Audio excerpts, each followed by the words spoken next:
Hey, welcome to Think Thursday from the Alcohol Minimalist Podcast.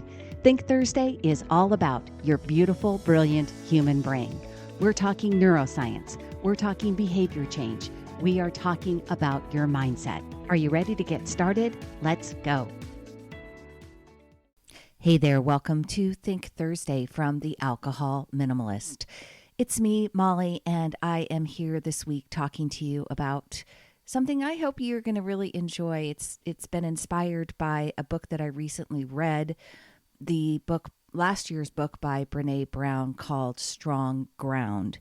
And it has a longer title. She has a lot of subtitles under there, but the main title is Strong Ground. And it's the third book of Brené's that I've read. I also have read Atlas of the Heart and The Gifts of Imperfection. And I was really inspired for this episode by this idea from Brené specifically from Strong Ground, but she says that her work, all across her work, has been this idea of paradox. And paradox, I know that word can kind of sound probably not something that we use all the time in our regular vocabularies, but she does return to the idea of paradox in her work time and time again. And she talks about the tension of being both brave and afraid, of being vulnerable and courageous, being fierce and being kind. One of my favorite quotes of hers has something to do with being tender and being tough, and being able to have all of that at the same time. And I think that idea matters because most of us have been conditioned to think in either or terms. We want clarity, we want certainty, and we want things to make sense in a clean and simple way. So our brains are like that certainty, right? I'm going to talk about that more. I've talked about it plenty of times on the podcast. We want to know, am I strong or am I struggling? Am I confident or am I insecure? Am I doing well or am I falling behind? Am I brave or am I afraid? And our brain seeks to understand and label us in one way or the other. But real life rarely works that way. More often than not, growth asks us to hold two truths at once. And that is exactly what paradox is. It is the experience of two things that may seem opposite, but are both true at the same time. One of Brené Brown's most beautiful descriptions of this comes from a book called Braving the Wilderness, which I haven't read, but I loved this quote.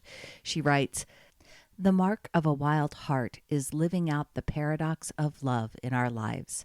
It's the ability to be tough and tender, excited and scared, brave and afraid, all in the same moment. It's showing up in our vulnerability and our courage, being both fierce and kind." I love that because it takes paradox out of the realm of these abstract ideas and pushes it directly into lived experience. And it reminds us that paradox isn't something to solve. It's something to recognize. It's something to live. And I think this is especially important when we talk about emotional maturity or emotional resilience.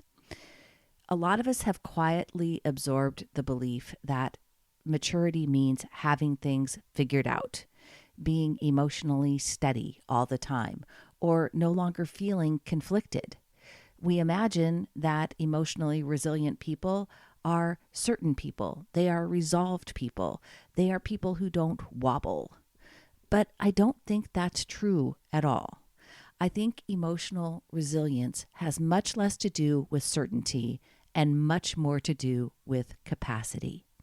It's the capacity to feel conflicting emotions without deciding that something has gone wrong. It's the capacity to stay grounded in complexity instead of collapsing into oversimplified conclusions. That matters because when we feel internal tension, most of us want to seek relief as quickly as possible. We don't like ambiguity. We don't like contradiction. We don't like not knowing exactly where we stand.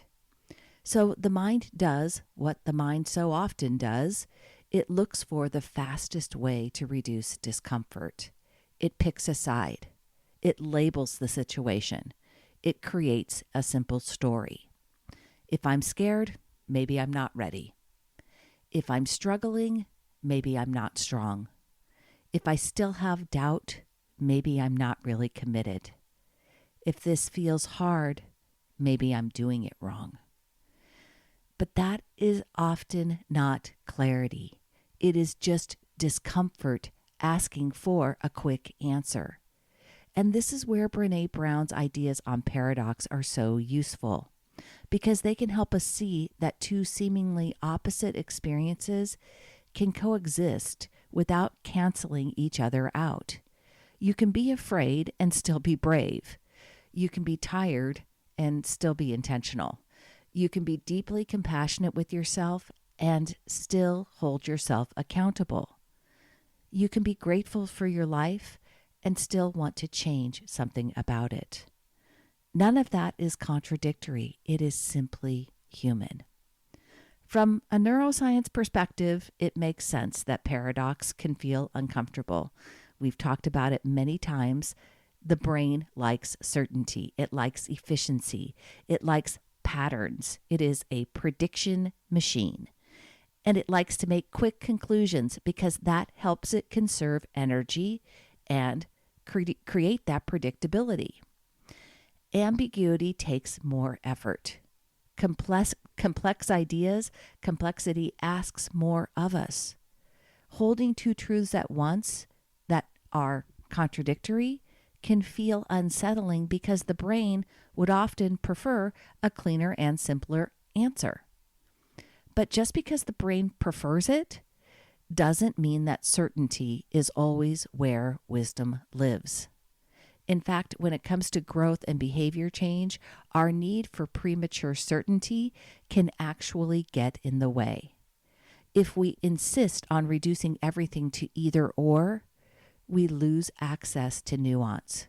We lose curiosity. We lose the ability to see that discomfort and progress often travel together. And that is such an important point because behavior change is full of paradox. You can want something and still resist it. You can know a change would serve you and still feel reluctant to make it. You can be committed and still have plenty of moments of doubt. You can be making real progress and still have days that feel really messy. And you can be learning a new way of being and still miss parts of the old way of being, right? If you don't understand paradox, all of that can feel like evidence that you are failing. You may think, if this were really right for me, it wouldn't feel so uncomfortable. If I were truly ready, I wouldn't be so conflicted. But those thoughts make change much harder than it needs to be, because they turn normal human complexity into proof that something is wrong. Paradox offers us a different framework. It says that discomfort does not automatically mean misalignment. Resistance does not automatically mean incapability. Fear does not automatically mean that it's time to stop. It may simply mean you are in the very real tension of becoming someone new. And that, to me, is where mindset becomes so powerful. A rigid mindset wants one answer, one feeling, one identity, one neat narrative. It wants to say, tell me which one I am. Oftentimes, we use it as descripting of this is who I am, right? Those self-limiting beliefs, the rigid ideas of who I have always been, prohibit us from becoming someone new. But a resilient mindset is more spacious than that. A resilient mindset can say, maybe both are here. Maybe I am strong and I'm still struggling. Maybe I am clear in some ways and uncertain in others. Maybe I'm growing and still uncomfortable. Maybe I'm brave precisely because I feel afraid, and I move forward anyway. That shift matters because allowing both sides of a paradox to exist actually makes us stronger. It builds emotional resilience because it increases our capacity to tolerate complexity without falling apart. Instead of treating tension like danger, we begin to see it as just part of the work. Allowing both sides of a paradox to exist is one of the quietest but most powerful forms of strength there is, I think. Because real strength is not rigidity. It is not pretending to feel one thing when you actually feel two. It's not forcing yourself into certainty when you're still in the middle of understanding. Real strength is flexibility. It's groundedness. It's the ability to remain present with yourself when life is complicated and when your emotions are mixed. It's being able to say, this is hard and I'm still here. I don't have the whole answer yet, but I trust myself not to abandon the process. That kind of strength also makes us more emotionally generous with ourselves and with other people.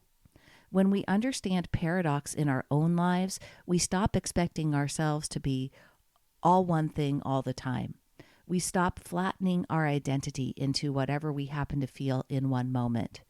And we become less likely to make sweeping conclusions like, I'm just not good at this, or this is just who I am. And that is something that is incredibly important as we try to continue to evolve into our best versions of ourselves. The same thing happens in our relationships. We become more able to let other people be complicated. We become less reactive, less black and white, less invested in reducing everyone, including ourselves, into one tidy story.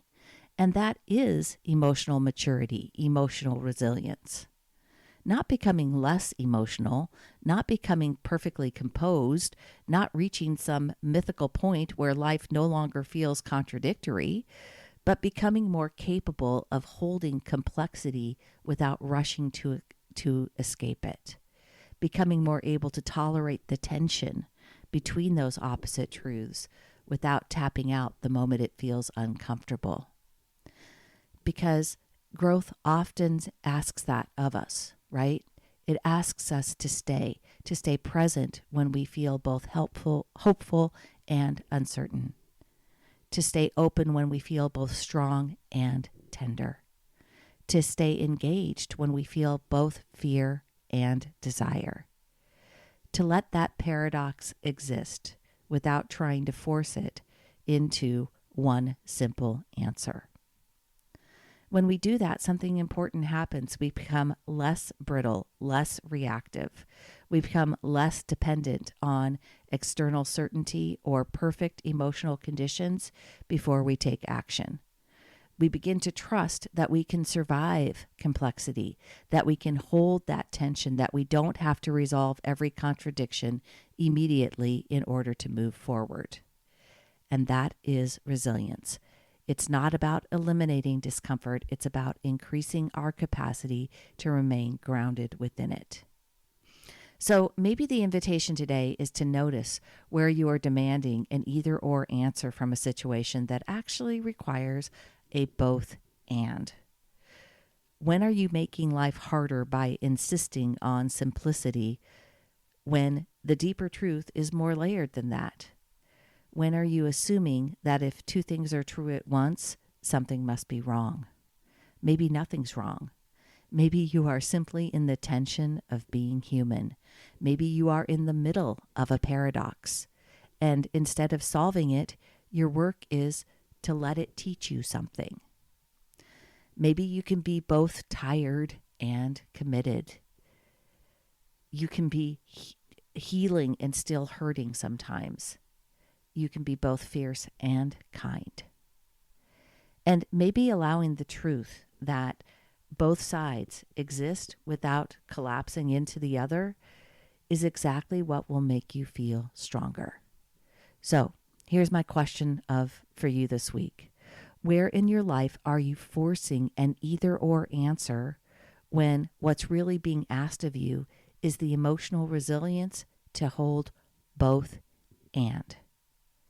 Look for the both and.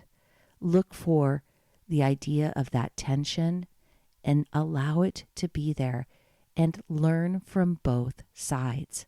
What can you learn from both the being tired and being committed? What can you learn from the courage and the fear?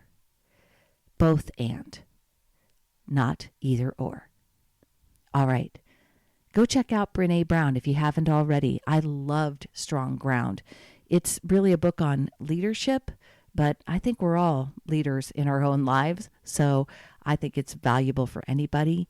And I just enjoy it. I enjoy it on Audible. She reads it herself. She often goes off script and adds her own little inserts in there. So yeah, I liked it. Thanks for being here. I will see you all on Monday.